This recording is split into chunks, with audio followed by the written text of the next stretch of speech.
1-800, whatever that number is, and then the other one. We got two of them. I don't know which one you want to call tonight. Phil Hendrie. So we got Joe Dickhead. We have, I think we're going to have somebody checking in from Joyful Union where they have their big Halloween party. Mavis, along with Pastor William Rennick and her nephew Robert will be on with us.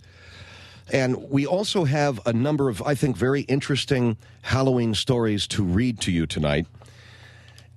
As we did last year, we don't really read scary stories that are fictitious or fantasy. We dig into the crime files. And last year, as you know, we read the entire case history of Jack the Ripper. This year, I have gone through my files, and I was downstairs with Mike, and I was sort of like, I really find this stuff fascinating, Mr. Schaefer, don't you? And he's like, he's looking at me like, cut it out, man, quit screwing around. I'm not screwing around. Henry Lee Lucas, wonderful material. Yeah, but he was a bloodletter. Well, yes, but he was very ingenious, wasn't he?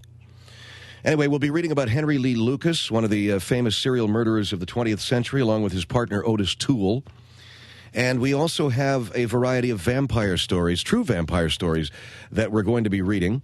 We also have some material about a particularly devilish man by the name of Albert Fish and his exploits in the early part of the 20th century as part of our Halloween 99 true crime file, as we do each and every year. And going through some of this stuff, I realize I'm pulling a lot of it off the internet. I will give the people, whoever need the appropriate credit. There's one lady, I forget her name. I don't even want to mention her name, frankly, because she has a morbid fixation with these people, and she's like in direct contact and communication with them, and I think she fell in love with him, and she's a journalist. It was really wiggy, man. I decided not to use any of her stuff, in fact, for fear that she'd be listening and come after me. I don't know how. I mean, just with a secret potion or an evil spell, or she'll throw some bones, or I don't know what. So we're going to do that a little bit later on in our program as well. We also have Jay Santos with the Citizens Auxiliary Police, and we can't hit this too hard. Safety is certainly a very primary concern around Halloween. You're sending the kids out there in the streets. They're getting their candy. They're getting their kicks. And you certainly want to make sure that they are safe. So Jay is going to be on to tell you about safety at Halloween time. And then we're off and running, man, into the wild blue yonder. And I'll get to go home and I'll listen to the kids belly aching one more time that they don't have Monday off, even though they're Catholics. Because Monday used to be All Saints Day. And we used to get...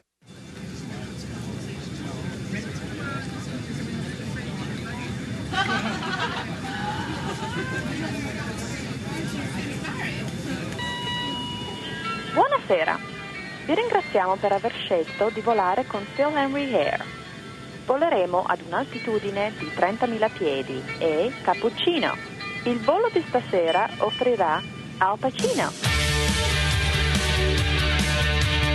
Hi, everybody. This is Vic Prell, and welcome to the Phil Hendrie Show. Vic Prell filling in here. Thanks a lot, Phil, for giving me the opportunity to tune in tonight here to the Vic Prell, sitting in for Phil Hendrie portion of this program this evening. As you heard Phil say, he's going to have a few things that he's got to do this evening. So Vic Prell standing by right here on the radio station tonight on number 1-800-449-8686 here on the nationally syndicated Phil Hendrie Show. And I got to tell you something. It is exciting for me to be a part of this. It is exciting for me to be heard in so many different markets, so many different parts of this wonderful country. And we got some things that we're going to do tonight. To be quite honest with you, I was called in a little bit late because I found out later on that Phil had some things that he had to do, and so he's not going to be with you, and so I wasn't quite prepared with any real material this evening to be delivering to you here this evening. But I will tell you something. I decided that I would go through Phil's desk and find some of his show prep material and found some very interesting stuff that he's planning on doing here this evening on the program. I thought I would maybe usurp a little bit of that and maybe preempt some of that material and read to you some things that really need to be heard, as grotesque as they may be. This is Halloween weekend, I should say, but certainly it's not Halloween night, but we should be mindful of a lot of the things that are going on out there that can be so devilish and so terrible, and some of this stuff is completely gruesome, and a lot of this stuff should not be allowed, and obviously we are enacting laws as we speak to try to keep these things from happening. This is Vic Prell filling in for Phil Hendrie this evening. I'm going to tell you some scary stories here this evening, but as we tell these scary stories, I want you to be mindful of the fact this is heinous stuff, and obviously we've got these people walking the streets, and we can't have people like this walking the streets as long as we've got our children out there who are vulnerable to these individuals, and as long as we have our wives and our daughters and whoever else who may be vulnerable to these individuals. And I think that time is right here in this country where we have to start to figure out how to lock up serial murderers and how we have to lock up these spree killers so that they don't kill again and do the things that they do that certainly visit so much heartache and so much misery on so many different people. One of the stories I want to talk to you a little bit about here this evening is the story of Albert Fish. I found this laying on Phil's desk, and I just wanted to tell you that while I do not know what it was that Phil had prepared for you, just reading this stuff gave me the chills. Reading this stuff made me want to vomit, made me want to puke all my dinner up listening and reading this material about this serial murder from the early 20th century, I should say, by the name of Albert Fish. Albert Fish was talking to some New York police. The New York police had suspected him in the abduction of a little boy by the name of Billy Gaffney. Billy Gaffney lived in New York City, and Billy Gaffney was a little boy who was out playing in his front yard, and Albert Fish abducted him and took him to Staten Island sometime in the year 1927 or 1926 is when he abducted the little boy. Now, Albert Fish, of course, is a serial murderer, and up to this point had killed quite a few people. The New York police were not onto him yet. No, the New York police have not been onto him yet, but they find out as Albert Fish confesses to the murder of Billy Gaffney. And I'll listen to this, and as you listen to this, keep in mind the things that we need to do to stop this from happening again. Albert Fish is talking to the New York City police, and this is what he said he did to little Billy Gaffney, a little boy. He says, I brought him to the Riker Avenue dumps.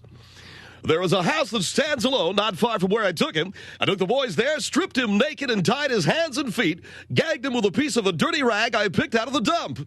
Then I burned his clothes, threw his shoes in the dump, then walked back and took the trolley to 59th Street at 2 a.m. and walked there back to my home. Well, that's not all. Then the next day, around 2 o'clock, I took some tools, a good heavy cat o' nine tails, homemade, short handle, cut one of my belts in half, slit these halves in 6 strips about 8 inches long. I whipped his bare behind till the blood ran down his legs. I cut off his ears, his nose, slit his mouth from ear to ear, gouged out his eyes. He was dead then. I stuck the knife in his belly and held my mouth to his body and drank his blood. Are you ready for that? That is unbelievable. That's got to stop. That's the kind of stuff that we can't have going on in our country, that's for sure. Then he goes on to say what he did to the kid. I picked up 4 old potato sacks, gathered a pile of stones, then I cut him up. I had a grip with me. I put his nose, ears, and a few slices of his belly in the grip. Then I cut him through the middle of his body, just below the belly button, then through his legs about 2 inches behind his, just 2 inches above the knees. I put this in my grip with a lot of paper. Then I cut off his head, his feet, his arms, hands, and legs below the knee. I put this into a sack, weighed it down with some stones, tied the ends, and threw them into the pools of slimy water you'll see along the road going to North Beach. So that's Albert Fish talking about what he did to this kid. This guy has got to be out of his mind. This guy is one of the kookiest guys that I think I've ever heard about. And I'll tell you something right now, I've been around in this world, but I've never heard of a guy that's quite as kooky as this guy, taking a kid, cutting the kid up into 50 million different pieces, and then putting him into a bag and carrying him back to his apartment. You have got to be kooky. You got to be way out there, and you've got to be a guy that's definitely cuckoo. Here, Vic Prell filling in the Phil Hendrie Show. Now, that's just one of these horrible crimes that was committed by Albert Fish when he was doing all of his crimes there in New York there in the early 20th century.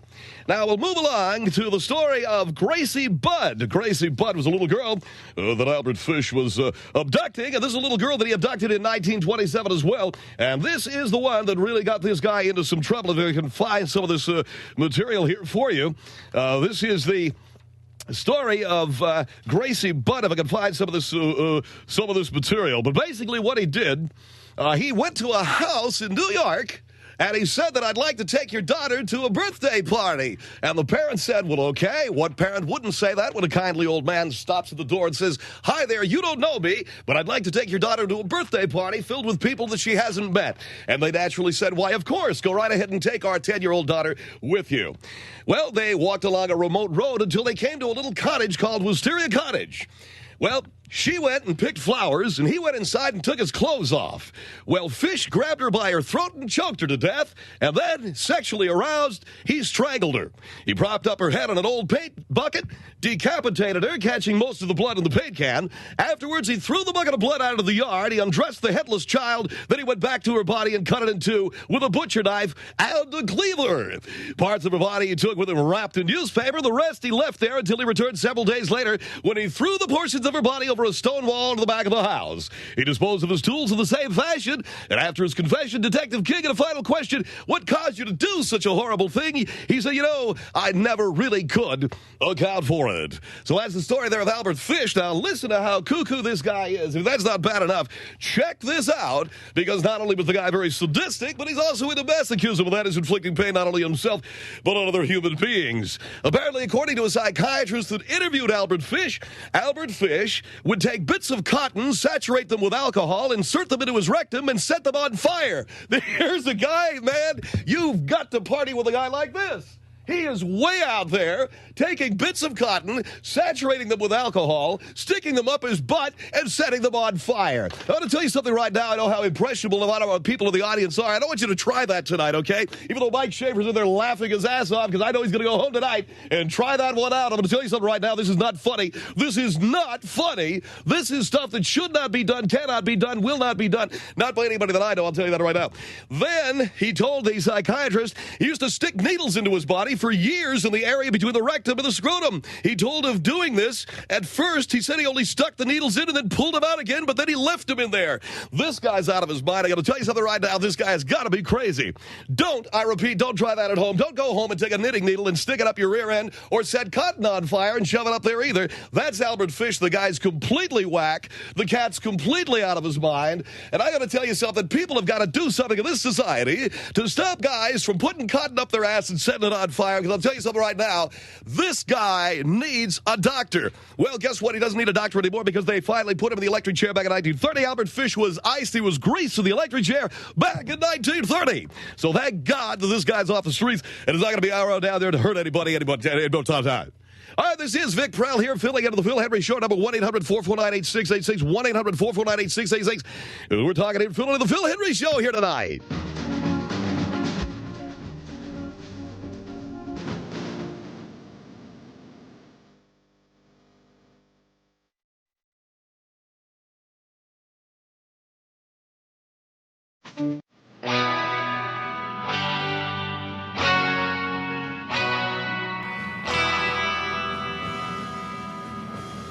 Welcome back here to the Phil Hendrie Show. Vic Prell filling in here tonight. I'm very, very honored to be filling into the Phil Hendrie Show this evening. And you can call up at 1-800-449-8686. And I'm going to do something right now. I just want to do something crazy because a lot of times I like to take chances on the air. Just do a little something different. And we're reading all about these serial murderers and all the kooky way out thing. How about this guy stuffing cotton soaked in alcohol right up his ass and setting it on fire? How about this guy? I'll tell you something. These are people that need to be stopped because they're going to hurt other people. Not only themselves, of course, but they're going to hurt other people, too. And I thought I'd try something kooky. Mike Crozier, the engineer of the Phil Hendrie Show's here. And Mike, you know what we'd like to do is play a little of that spooky stuff, okay? I'm going to read a little bit more here about Albert Fish. Got some... Ha-ha! There you go. Look at that, huh? A little wind blowing, all that stuff, huh? Got any of those wild, what do you call them, black cats? And yeah, I'm scared now. Oh, God almighty, I'm scared. There you go, that wild stuff, huh? Isn't that wild? That's wild. I love that cooked out stuff, that wild-ass Halloween stuff, man. That wolf is wild. That is a cuckoo wild wolf, man. It's a wild wolf. That's a cuckoo wolf, that baby. Yeah, look at that. I got the rain falling down and everything. We're going to get to the mood. The reason why we're doing this is we want to get to the mood here and tell you a little bit about all these murderers and serial killers and things. And the only way to do that here on a Halloween weekend is to kind of get all that spooky stuff, huh? There you go. That's getting me. Oh, what? I'm getting scared. I want to run out of here. Whoa. Katie, bar the door. I got to get home now, man. I got to get home. I got to go.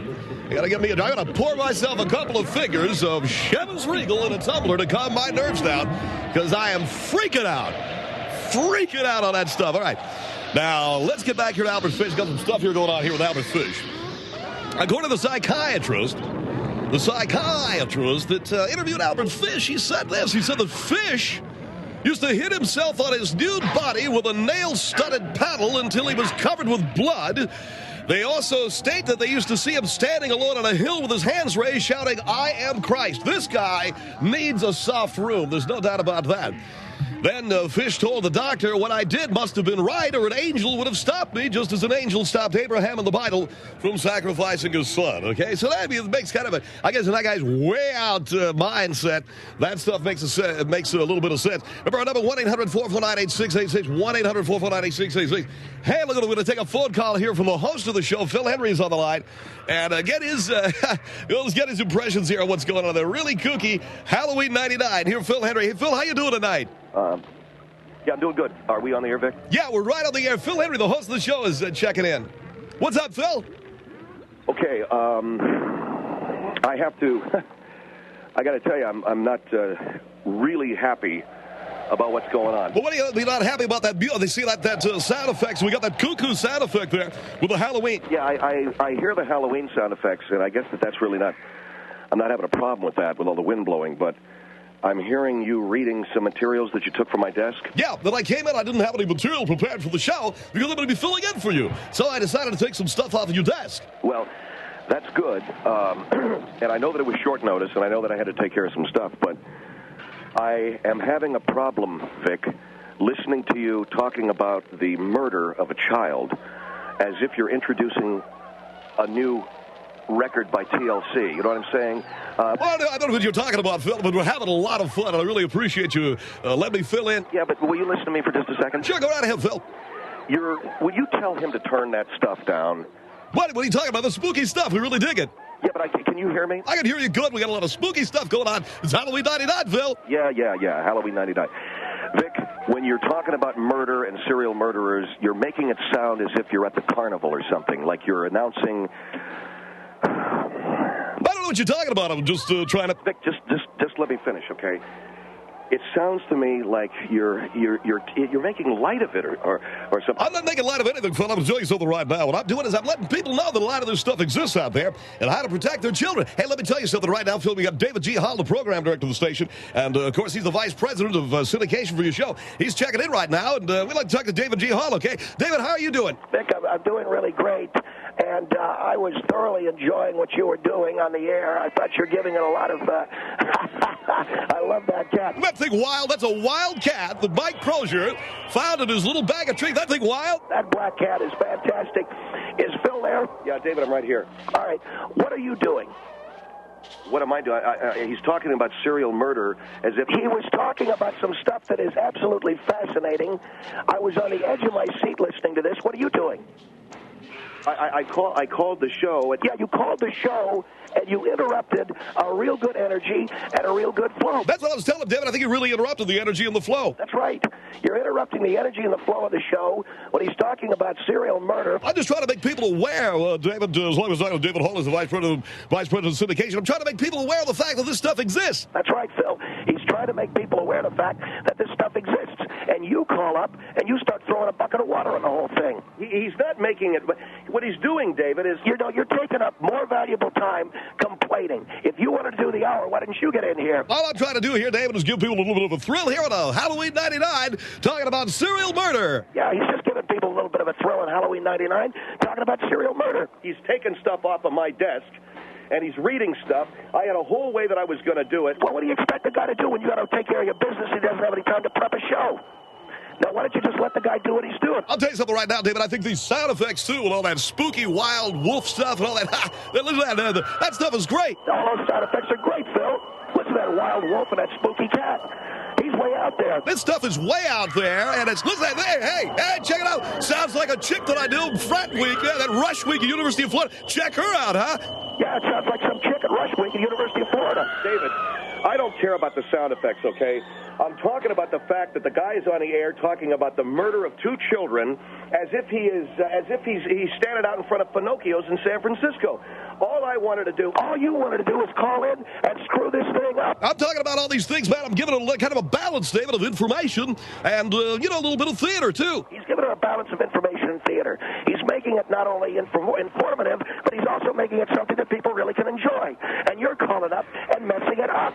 Look at, man, all I'm saying is that I think that he needs... I'm very emotional about it. Listen to the... What is that stuff? That's the sound effects. Those are the sound effects, man. It sounds like a wolf or some kind of a banshee or something. Isn't that kooky? That stuff is really kooky, Phil. It really works like a banshee or a wolf or something. Look at... can't hear myself think, all right? I just am very, very concerned that the guy is on here. What is that, the Beating Heart or something? Yeah, it's a Beating Heart, man, like Edgar Allan Poe's Beating Heart. It's right out of Edgar Allan Poe, The Beating Heart. What the hell is wrong with you? Don't you read the classics? And what is wrong with you that you call in and interrupt some of the most fascinating stuff that I've ever heard? It's Halloween night. That's stuff that I really love. That's the Telltale Heart they're telling me now. That was called the Beating Heart. Yeah, it's called the Telltale Heart. It ain't the Beating Heart. Hey, listen to that scream and all that stuff. Look it, man. You can have all the Halloween stuff you want. You don't call in and start. You don't start reading stuff about kids getting butchered up. That was really interesting. You hear all that part about how he cut that kid up and put him into a suitcase? Yeah. What about the part where he cut the kid up and put him in a suitcase? What about it, man? It doesn't sound to me like the kind of thing that anybody... Well, now here we are at the break, okay? Because of your big fat mouth, I won't find out how it happened and how it, what happened to her. She died. That's what happened to her. We'll be right back here.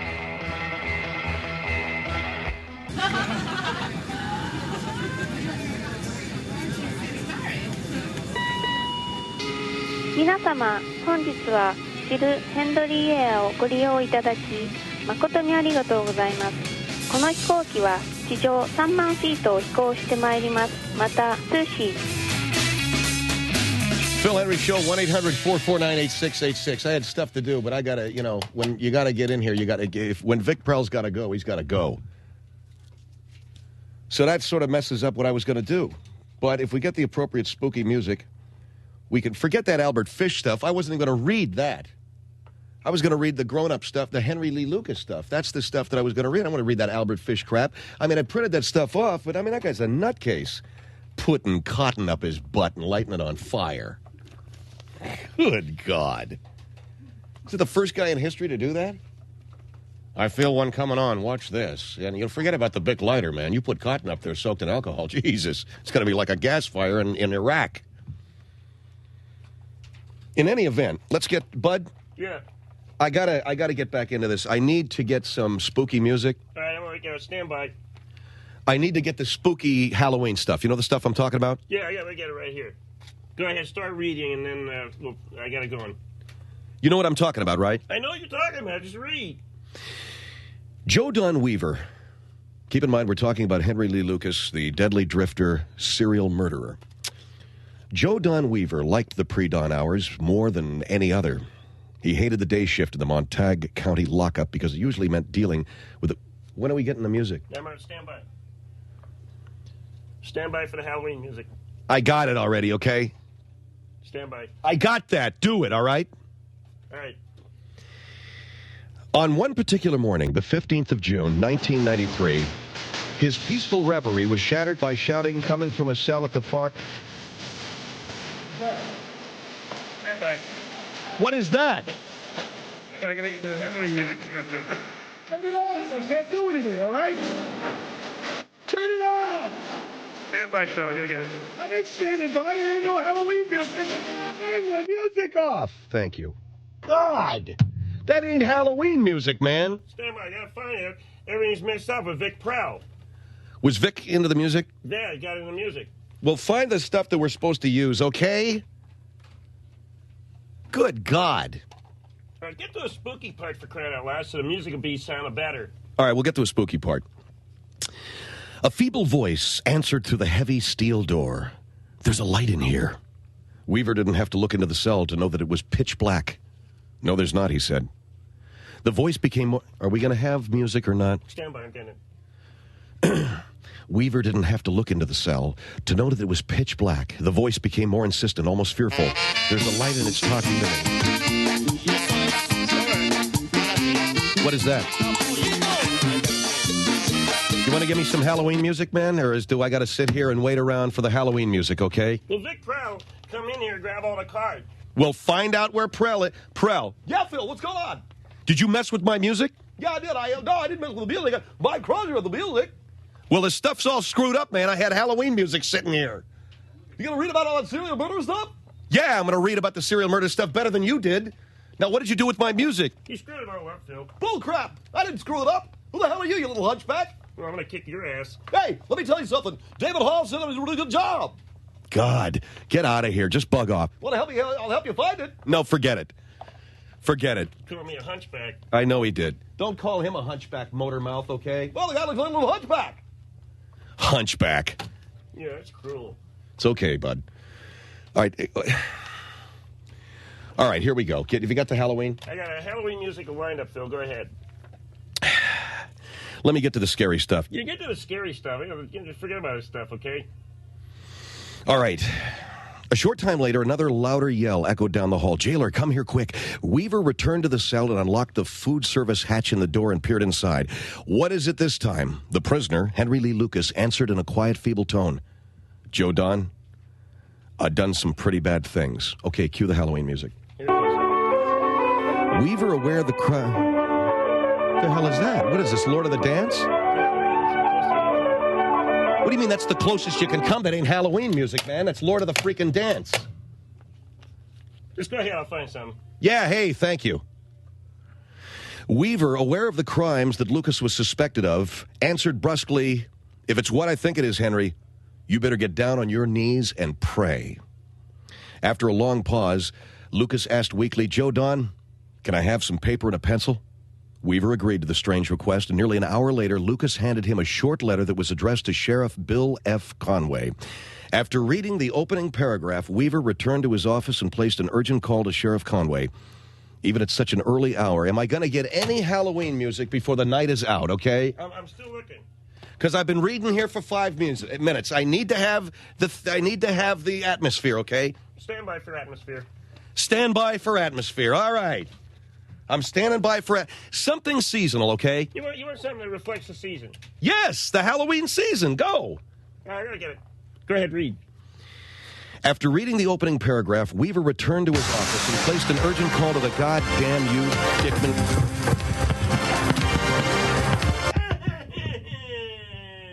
There, that's what you get. That's right. What did I do? You slapped me. That's right, I slapped you. Why? 1999 by Prince ain't no Halloween music, okay? Well, it's 1999. I know the year, man. It ain't got nothing to do with Halloween. It's a New Year's song if ever I heard one. Now get me some Halloween music. All right, I got the stuff. Go ahead, start reading. Sheriff Conway had originally arrested Henry Lee Lucas in October 1982 in regard to the disappearance and suspected murder of King. What the hell is this? Keep reading. Keep Halloween, don't they? Sheriff Lucas had arrested him in the murder of King. Read it, will you, for crying out loud? Sheriff Lucas. Make it work, Phil. Make it work. All right. Sheriff Conway had originally arrested Henry Lee Lucas in October of 1982 in regard to the disappearance. Come on, make it dramatic. I'm making it dramatic, okay? The music's blowing my mind, man. It's Halloween, believe me. It's kids. In 1982, in regard to the disappearance of suspected murder of Kate Rich, an 80-year-old widow who had employed Henry as an odd-job man. Lucas was also questioned about the mysterious disappearance of his 15-year-old common-law wife, Frida Becky Powell. Great, that was fantastic. What was fantastic about that? That was perfect. Beautiful Halloween movie. Here, keep reading. Keep reading. 4 days after the arrest, Conway, who had earned the nickname Hound Dog for his dogged, almost mystical ability to track down suspects, questioned Lucas constantly. This is not Halloween. Keep reading it. At one stage, anxious to crack Lucas's Read it, will you, for Christ's sake, read! At one stage, anxious to crack Lucas's confident demeanor, he deprived Lucas of the two things. You know what, hold on. Hey, Mike, kill it. You know what? This stuff sucks that you're reading. Oh, the stuff that I'm reading sucks. That's why it's not working. It's not scary. Oh, I see. The music's perfect, but the crap I'm reading ain't working. It ain't working. Get some of that vampire stuff. Well, I mean, if you think so. Get the vampire, it'll work. I thought it was the music. It's not the music's perfect. It's Halloween music. You're not reading. You're reading stuff that's crappy. Read about the vampire. Read about the guy in Sacramento. All right. Richard Trenton Chase, the vampire killer of Sacramento. No, I'll cue the music. Don't worry. In fact, take your headphones off. Why? Because you're getting distracted by the music. Just take your headphones off. All right. You sure it's going to be Halloween? It's going to be Halloween music. Read it. You're going to love it, Phil. You're the best. You're number one, baby. You're number one in my book. All right. Make sure it's very Halloween. I got it. Read it. This is the story of the vampire killer of Sacramento, Richard Trenton Chase. he had many problems. Prior to his 4-day killing spree in January of 1978, Chase had been institutionalized, during which time... Are you playing the music? Yeah, we're playing it. Go. He'd been institutionalized, during which time he complained that his head kept changing shape and that someone had stolen his pulmonary artery. His behavior was so strange that the staff called him Dracula. However, in 1977, it was assessed that due to his medication, his delirium was under control and he was released. Naturally, upon his release, Chase stopped taking his medication. He became convinced that his blood was turning to powder and that his mother was being paid by a Nazi crime syndicate to poison him.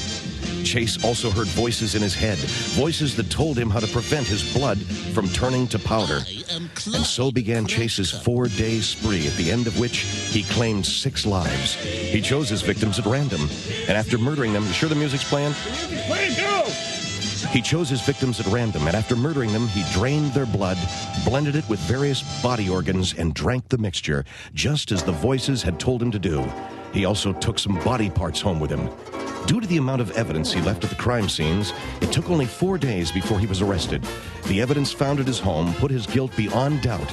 On top of everything, Chase felt his problems were worsening. He told police he was now being stalked by, amongst other things, aliens.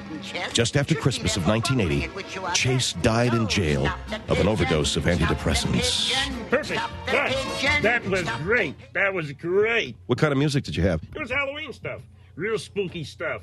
That was bitching. We kind of tape it off and put it on a CD. Was that good? Oh, God damn. Hey, Mike.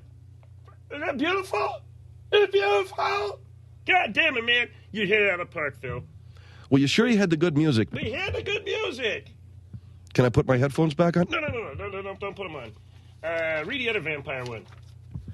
Was that good, huh? Yeah, we're going to put it on the CD. It was great. It was real creepy. People are calling in. They're all scared, wetting their pants. One guy crapped in his pants on 405. A little bit of dribble out between... Okay, fine. Great. He crapped in his pants on a 405. You want me to take the headphones off? Take them off. You going to play the music? I'm going to play the music. Here we go. Bathory was born in 1560 into a powerful family. Her father was an ally of Ferdinand I of Habsburg, and her cousin Stefan would be Prince of Transylvania and King of Poland. At the age of 15, she married Ferenc Nadasti, the black hero of Hungary. But for most of their marriage, she was left in privacy in numerous isolated castles. However, it seems it wasn't until her husband's death in 1604 that Bathory's disciplinary methods changed from the commonplace cruelty inflicted by nobles on their servants to the vicious torture which eventually led to her infamy. Bathory's... Is the music good? It's good. Every time you stop, you ruin it. Keep going. I'm sorry. Bathory's first concern upon arrival at one of her castles was to establish a suitably placed torture chamber, though it seems most of the bloodletting was done at Seth Castle. She had a range of apparatus that included all the traditional horrors. Her tools of torture included branding irons, torches, knives, razors, and custom-made silver pincers. Beautiful, Phil. Beautiful. That's good cut. But I'm not even half done with it. No, beautiful. We'll pick it up when we come on the other side of break. Come on a break right now. That's beautiful. It's good enough to put on the CD, huh? Oh, God. Everybody calling in. Everybody all scared and everything about everything. Mike Crozier's scared. Me too. And his wife is in there. She's all scared. That's great. Well, what kind of music No, never mind the music. My ass is sweating. That's how good it was. My ass is sweating. That's how good it was. All right, man. I mean, You give it. You know what I love about you, Phil, man? You give it a great read, man. It's just a beautiful thing. All right. Well, so we... Yeah, we come back, we'll do it. All right, when we come back, we'll finish up the vampire thing then here. It's the Phil Hendrie Show. Thank you, bud. Yeah, it's okay. You're great. 1-800-449-8686.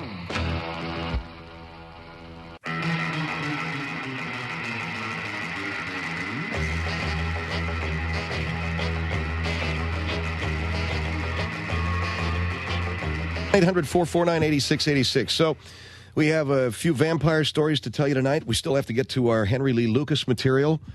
And we're playing some spooky music, right, bud? Yeah, we got all kinds of spooky music. And I want it seasonal, okay? Yeah, I don't want you wearing the headphones because it distracts you. All right, I'm going to take my headphones off because I don't know what you weren't doing it. I got it. It's all right.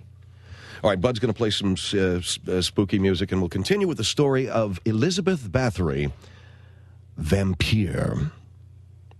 Bathory's first concern upon arrival at one of her castles was to establish a suitably placed torture chamber, though it seems most of the bloodletting was done at Seth Castle. She had a range of apparatus that included all the... Why are those people laughing in there? They're not doing anything. Why are they laughing? Wait a second. I want to hear the music that's being played. I want to hear it. I'm going to take my headphones off. Play the music you're playing. Here it is right here. That's the music you're playing. Yeah.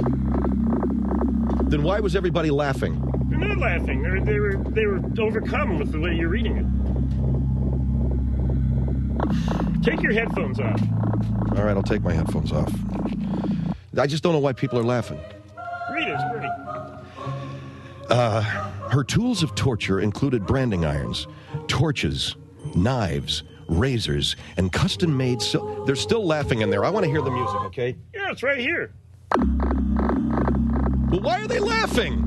I don't know, Phil. They're loving what you're... They don't laugh. I don't know what you're talking about. Take the headphones off and do it. See how distracted you get? Take them off. All right. Start reading. Sometimes she would participate directly in the torture, and other times she would howl instructions from her carefully positioned high chair. Her victims were often beaten beyond recognition, had their fingers cut off with scissors, or were hauled naked into the snow where they would be drenched with buckets of water and left to freeze. I can still see people laughing in there. They're not laughing. They're not laughing. Give me the headphones. I want to hear this music. Why? I don't understand if we're playing spooky music while they're laughing. I don't know. You know what it is? When that whole thing about her sitting in a high chair. What part was that? You were something there about her in a high chair. They laugh at that. It's pretty funny. Oh, okay. Take off give me the headphones. I don't want you to wear them. All right. All right, great. According to some reports, there were occasions where Bathory was forced to move to richer pastures simply because she had exhausted the supply of young girls from the surrounding peasantry. Not even illness stopped her. Not even illness would keep her from killing. Her 1611 trial transcripts described how peasant girls would be brought to her sickbed so she could bite pieces of flesh from their shoulders and faces. The accounts of her trial and the correspondence relating to the case, including some of Bathory's own letters and writing, were so harrowing they were suppressed until the 18th century. However, given her reputation... What are you doing? People are in there laughing, and I want to know why they're laughing, okay? Let me have my headphones. I'm not going to give you headphones. Give me the headphones. Now, let me hear this music. Well, they're laughing about something, okay? Because every time I turn around, they're laughing. Don't worry about it. Take the headphones off. However, given her reputation, it may be disappointing to learn there is no documentary evidence that Bathory ever bathed in the blood of virgins. Such stories. Yeah, Phil, let's get it go, man. Such stories were popularized in 19th century accounts of her. Keep going, man. They're not laughing at you. Well, you guys are playing some kind of music that I can't hear. They're not. It's good. It's spooky music. Here it is. I'm playing for you. It's great stuff. Now take the headphones off. Come on, bring it home, baby. Take the headphones off. All right, I'll take my headphones off. At her trial, which she did not attend, she was saved from facing the death penalty by her... Come on, Phil, you're doing it. By her political connections. Instead, she was sentenced to life imprisonment and was bricked up alive in her castle, where she died in 1640. That's the scariest part, and everybody's laughing. Go, man, go. You're doing great. Aided and abetted by a retinue of sadistic crones, it is estimated that Bathory tortured and murdered anywhere between 15 to 1,600 girls. The number varies depending upon which reports you read. Protected by her powerful connections, Bathory seems to have committed these atrocities simply because no one stopped her. Oh, yeah. Let me hear the... Aha! Leave it to freaking Beaver, huh? That's what you were playing, huh? No, I was listening to myself. I swear to God, I would do it. Here's some music. No, man. I heard Leave It to Beaver. Where's Leave It to Beaver coming from? No, man, I swear to God. We were playing spooky music. What is that? What's that rum-pum-pum? No, that's Johnny. He's doing production. Johnny's in the other studio doing production. Johnny's in the other studio doing production. Yeah, it's bleeding through, that's all. Must be interference from Johnny. He's doing production, doing Christmas production. Is that bleeding through the other studio? I just heard rumpa-pum-pum again. No, I swear to God, Johnny's doing Christmas production. What's he doing Christmas production for 2 days before freaking Halloween? You know how it is, man. They get busy. I can hear it again. It's coming through my headphones. No. You're not hearing nothing. You're hearing the spooky music. What was... I just heard that. No, you're hearing nothing. Everything's fine. Everything's fine. Calm down. Go on, keep reading.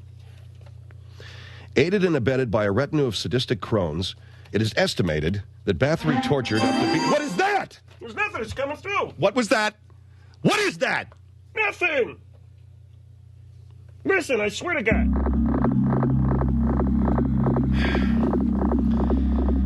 Aided and abetted by a retinue of sadistic crones.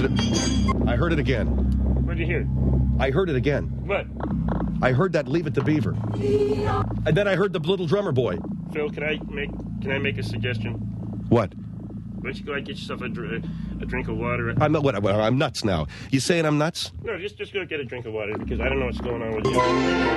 There it is. Yeah, that's fine, Phil. Come on. Should I get some water? Go get some water. You're flipping out, man. I swear to God, I just heard it again. No, it's not Beaver. It's not Beaver. You'd know Beaver if you heard it, Beaver. I'm hearing Little Drummer Boy. No, it's not there. Just go get some water. Will you do the break? I'll do the break. Phil Hendrie Show, 1-800-449-8686.